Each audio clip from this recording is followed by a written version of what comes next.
창세기 강의 제목을 인생 매뉴얼로 정한 이유는 이 창세기와 우리 인생을 아주 실용적 관점에서 보자, 실천적 관점에서 보자는 것입니다.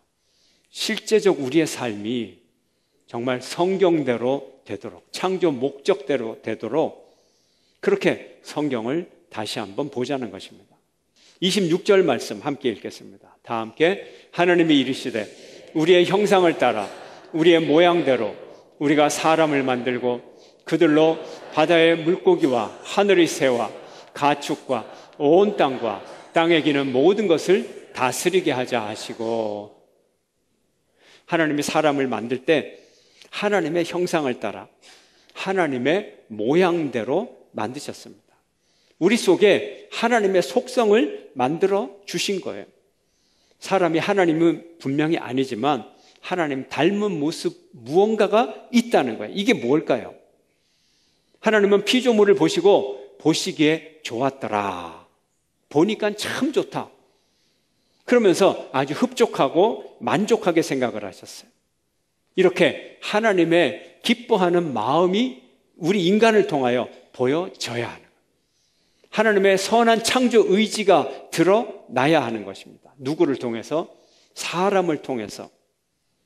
그러므로 우리의 행동, 사람의 행동에서 이 하나님의 마음이 보여지는 것, 이것이 하나님의 형상이라는 것입니다. 사람을 하나님의 형상으로 만드시고 하나님은 사람을 축복하셨습니다. 첫 번째 축복이 생육하고 번성하라, 이런 축복을 주셨어요. 28절 함께 읽습니다. 하나님이 그들에게 복을 주시며 하나님이 그들에게 이르시되 생육하고 번성하여 땅에 충만하라. 땅을 정복하라. 바다의 물고기와 하늘의 새와 땅에 움직이는 모든 생물을 다스리라 하시니라. 아멘.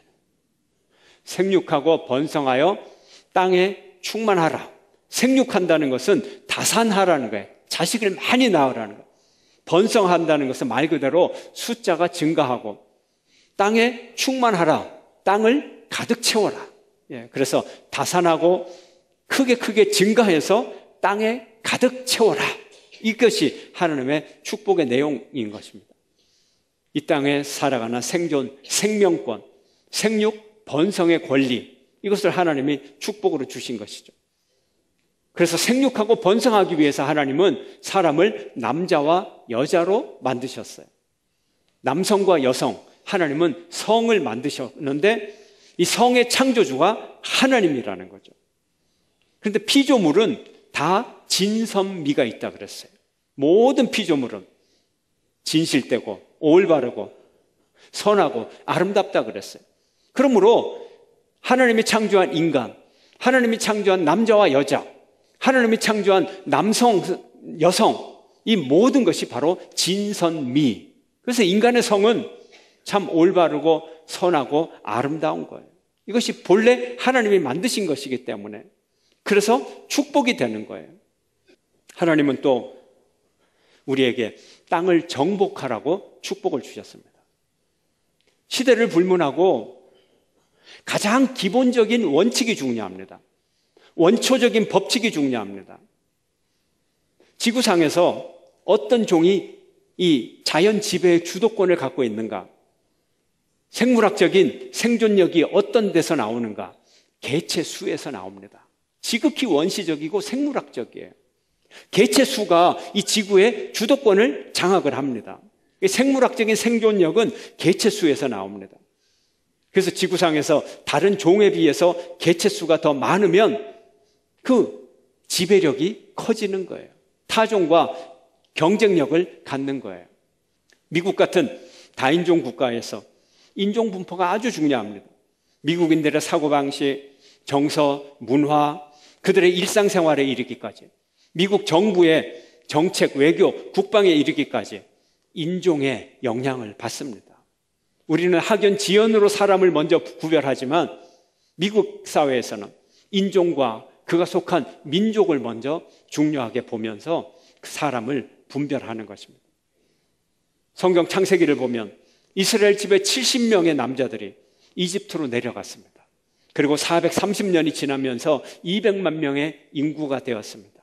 이제 이집트에서 두려운 존재가 되었습니다. 이집트의 왕은 이렇게 말합니다. 함께 볼까요? 출애굽기 1장 10절. 다 함께. 자, 우리가 그들에게 대하여 지혜롭게 하자. 두렵건대 그들이 더 많게 되면 전쟁이 일어날 때에 우리 대적과 합하여 우리와 싸우고 이 땅에서 나갈까 하노라 하고. 이스라엘 백성들 430년 전에는 팔레스타인 땅에 가뭄이 들어서 그 배고픔을 이기려고 가난한 이 이주민 70명의 이주민이었습니다. 그러나 430년이 지나면서 수백만 명의 민족으로, 왕성한 민족으로 두려움의 대상이 되었던 것입니다. 오늘날에도 마찬가지입니다. 인구수가 그 문화, 경제, 국방력을 좌우하는 중요한 바로미터가 되고 있는 것입니다. 생육하고 번성하고 땅을 정복하는 것, 하나님의 큰 축복인 것입니다. 세 번째로 하나님은 다스리라, 땅을 다스리라, 이런 축복을 우리에게 주셨습니다. 지구는 하나님의 명령으로 창조되어서 하나님의 주권 아래 있는 피조물입니다. 땅도 여호와의 것, 땅의 왕은 여호와, 땅의 주인은 여호와, 모든 것이 주님의 주권 아래에 있습니다. 그런데 하나님은 사람을 창조하셔서 사람에게 하나님의 주권을 위임하고 임시로 빌려주면서 하나님을 대신해 땅을 다스리라고 말했습니다. 다스린다고 하는 뜻은 아주 엄격한 의미를 갖고 있어요. 발로 밟다, 다스린다, 지배한다, 이런 의미를 가지고 있어요. 아주 강력한 통치력을 사람에게 위임해 주었던 것입니다. 그리고 통치할 대상을 언급하셨어요. 바다의 물고기들, 공중의 새들, 육축들, 가축들, 땅의 모든 것, 땅에 기는 모든 생물, 이것을 하나님이 우리에게 위임 통치 아래 두셨던 것입니다. 그리고 그 목적은 하나님의 통치권이 드러나기 위해서, 바로 하나님의 통치권을 드러내는 것, 이것이 하나님의 형상인 것입니다. 그런데 우리 인류는 창조의 본래 목적인 하나님의 형상을 드러내지 않고 잔혹한 착취자의 모습을 드러냈습니다. 잔혹한 폭군의 모습을 드러냈습니다. 이것이 하나님의 형상의 상실인 것입니다. 우리가 그 모습을 잃어버렸어요. 사람이 사람을 착취하고 사람이 자연을 착취합니다. 문제가 생깁니다. 우리는 무언가 문제가 생길 때 창조의 매뉴얼을 바로 확인하고 바로 사용해야 되는 거예요. 여러분들이 기계를 잘 쓰다가도 이거 왜 안 되지? 왜 안 되지? 빨리 매뉴얼을 찾아야 되는 거예요. 전기의 작동이 있으면 53페이지를 보십시오. 기계적 문제가 생기면 265페이지를 보십시오. 창조에 문제가 생기면 우리는 창조의 매뉴얼을 들여봐야 되는 것입니다. 창조의 매뉴얼을 보면 주권자는 인간이 아니다. 주권자는 하나님이시다. 사람은 하나님의 주권을 다만 대리할 따름이다. 그래서 그 위치가 더 조심스럽고 두렵다는 거예요. 교만하면 안 되는 거예요. 복음서에 보면은 집을 떠나서 종들에게 그 재산을 위임하는 종들의 이야기가 나옵니다. 청지기의 비유들이 나옵니다. 중요한 사항이 무엇입니까? 주인이 와서 심판할 때 칭찬 듣기 위해서 자기 것이 아니기 때문에 주인의 뜻대로 잘 관리하는 것, 이것이 청지기의 목적인 것입니다. 바로 우리 인간이 하나님의 주권을 위임받은 청지기인 것입니다. 이 매뉴얼대로 우리가 사물을 다스려야 됩니다. 해변가에서 죽은 채 발견되는 갈매기의 위를 보면 플라스틱 용기, 플라스틱 장난감 조각들, 일회용 라이터, 음식물 포장지들이 가득 차 있습니다. 죽은 물고기의 윗속에서도 여전히 플라스틱 덩어리들이, 공해 물질이 발견이 됩니다. 하나님은 무태에 있는 모든 생물을 그 종류대로 만드셨어요. 날개에 있는 모든 새를 종류대로 직접 만드셨어요. 바닷속의 물고기를 하나님이 그 종류대로 직접 만드셨어요. 자기가 직접 만든 그 생물들이 죽어가는 모습을 보면서 하나님의 마음은 어떨까요? 하나님의 마음은 어때요? 여러분이 어린 시절 그림을 잘 그렸는데 어린 동생이 와서 거기다가 물을 뿌리고 착 찢어버렸어요. 얼마나 가슴이 아픕니까? 내가 그린 그림인데, 피카소가 그린 그림보다 더 귀하고 더 아름다운 명작인데 이게 찢어져서 가슴이 아픈데, 하물며 하나님의 마음이 얼마나 아프겠냐는 거예요. 이제 자연은 신음소리도 아니고 경고도 아니고 재앙이 시작이 되었던 것입니다. 자연의 대반격이 시작이 되었고 자연의 대복수극이 시작이 되었습니다. 그동안 자연이 무수히 신음소리를 내며 아프다고 했지만 인류는 그것을 다 무시해버렸어요. 그러나 이제는 흘려 들을 수가 없는 거예요. 흘려 들을 수 없는 고통으로 우리에게 다가오게 되었던 것입니다. 최근 인류는 연간 3억 톤의 플라스틱을 생산하고 연간 그중에 800만 톤이 매년 바다로 유입이 됩니다. 현재까지 인류가 생산한 플라스틱의 누적량은 8조 킬로그램이고 현재 거의 전량이 쓰레기의 형태로 어디에 있든 지구상에 그대로 쌓여 있습니다. 그중에 일부 1억 5천만 톤이 바닷속에 유입이 되었습니다. 우리나라에서만 1년에 216억 개의 플라스틱 제품이 소비가 됩니다. 쓰레기통으로 들어가는 것만 이렇다는 거죠. 국민 1인당 460개의 플라스틱 제품을 사용하고 버리는 셈이 되는 것입니다.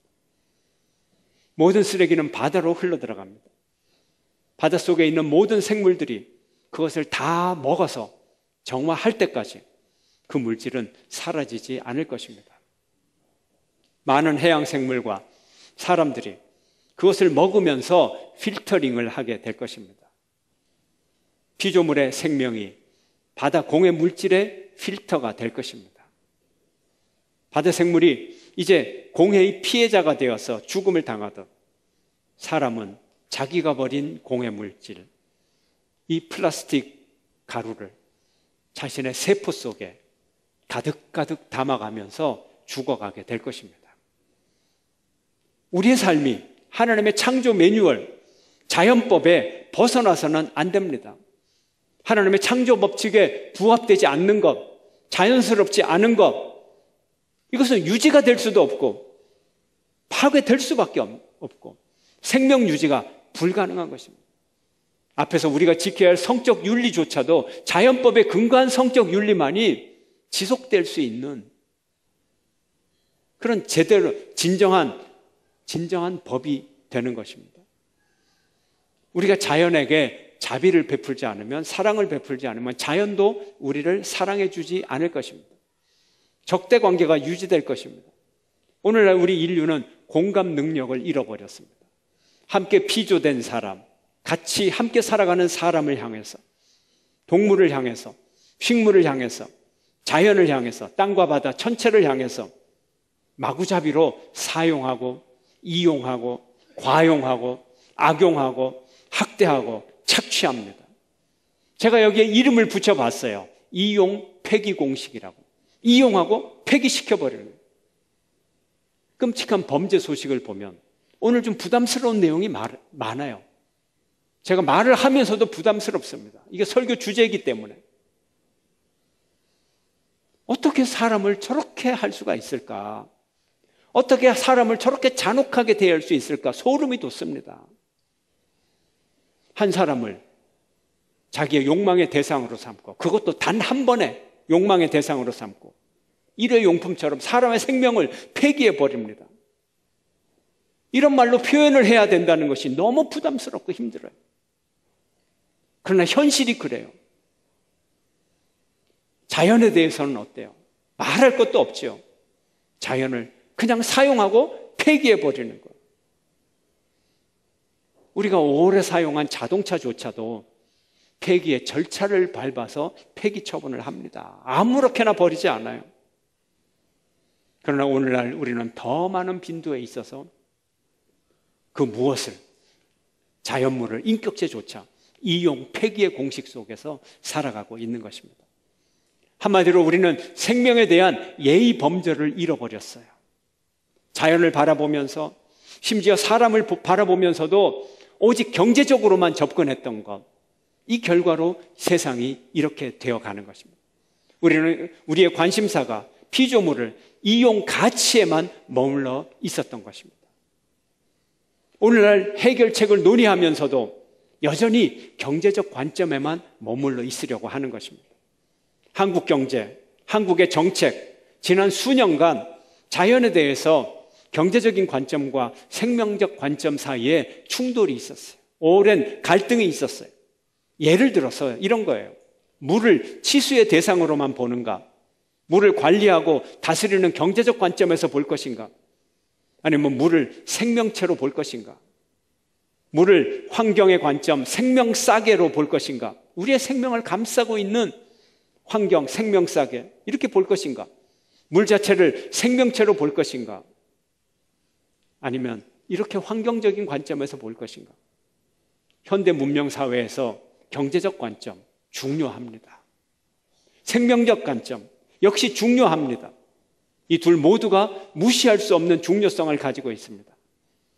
그러나 이제 그동안에 생명적 관점에 가볍게 여겼던, 지나치게 경제적 관점에서 치중되었던 우리의 삶을 이제 점점 생명의 관점으로 다시 돌이켜 보아야 할 때가 왔던 것입니다. 긴급 상황이 시작이 되었던 것입니다.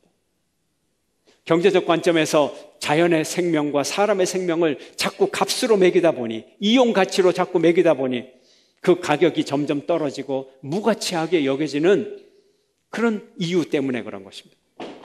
경제의 목적이 무엇입니까? 이윤 추구입니다. 무엇을 위한 이윤 추구입니까? 생명의 편리함을 위한 이윤 추구인 것입니다. 그러므로 경제도 생명을 살려야 하는 것입니다. 하나님은 하나님의 형상의 새로운 모델로 예수님을 이 땅에 보내주셨습니다. 본질상 성자이신 하나님, 그 아들 하나님이 예수라는 어린아이의 몸을 입고 이 땅에 오셨습니다. 그래서 성경은 하나님의 형상이라고 예수님을 말합니다. 예수님이라고 하는 사람의 모습 속에서 하나님의 형상이 드러나기 때문입니다. 가장 구체적 모델을 우리에게 보여주셨어요. 너희들이 하나님의 형상을 드러내는데 실패했으니까 너희와 똑같은 인간의 모습으로 온 그 하나님 예수를 통해서 하나님의 형상을 드러내는 방법을 좀 배워라. 이거 하나님의 뜻인 것입니다. 예수님이 오셔서 사람을 고치시고 자연을 다스리시고 생명의 질서를 회복시켜 주셨습니다. 이제 우리가 예수님을 바라보고 예수님을 믿고 예수님을 따라가고 예수님께 순종하면 우리 속에서도 하나님의 모습이 나타나게 될 것입니다. 하나님은 우리를 불쌍히 여기셨어요. 하나님은 우리의 고통 속에 오셔서 눈물을 흘려 주셨던 것입니다.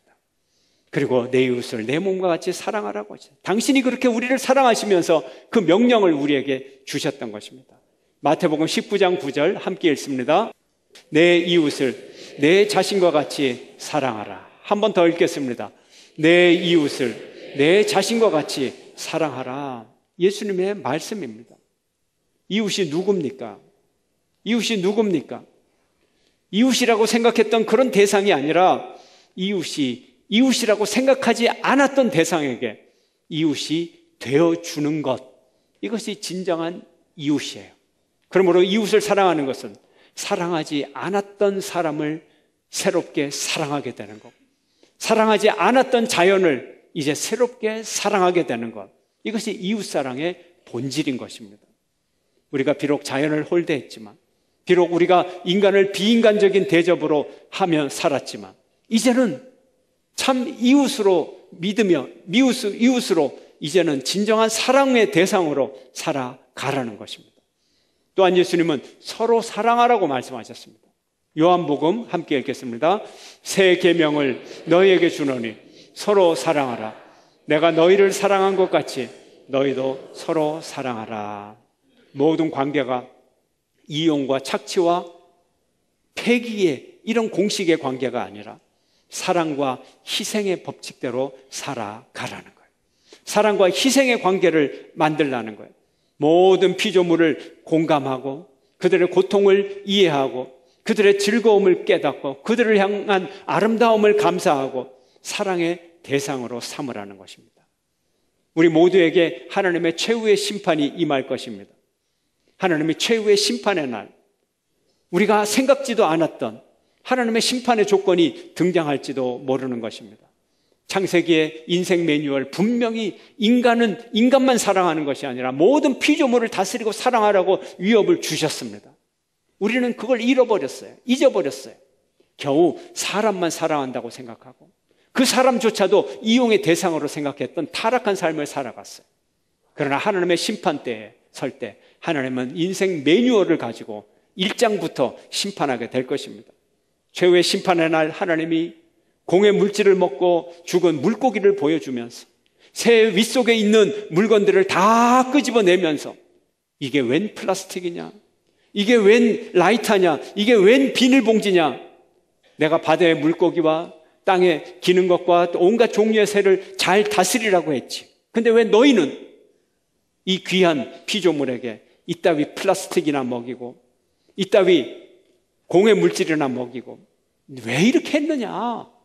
하나님이 물으시면 저와 여러분은 어떻게 하나님께 대답을 해야 되겠습니까? 창세기에 분명히 있잖아요. 몰랐습니다라고 대답할 수가 없잖아요. 어떻게 대답할까요? 행한 대로 갚으시는 하나님임을 기억을 해야 됩니다. 신종 형벌이 등장을 할 거예요. 어떻게? 내가 너희에게 영원히 플라스틱을 먹고 그렇게 살도록 해주겠다. 이런 심판의 벌을 내리시면 어떻게 합니까? 행한 대로 갚으시는 하나님이 우리에게 하나님의 그 소중한 피조물들을 그렇게 대우했는데 너희가 영원히 그 형벌을 받으면서 살리라. 섬뜩하지 않습니까? 하나님이라면 이렇게 통치하실까? 이것을 하나님이 마음에 들어 하실까? 하나님의 뜻이 무엇일까? 이렇게 두려워하는 것, 이것이 하나님의 형상으로 살아가는 존재인 것입니다. 하나님은 사람의 고통을 보고 불쌍히 여기셨습니다. 그 고통의 현장에 내려오셨어요. 출애굽의 현장에 내려오셨고 이스라엘 백성의 고통의 현장에 내려오셨고 오늘날 우리의 삶의 현장 가운데서도 하나님은 무정하지 않으시고 무감각하지 않으시고 무관심하지 않으시고 하나님은 친히 오셔서 우리를 바라보시고 함께 하시는 하나님입니다.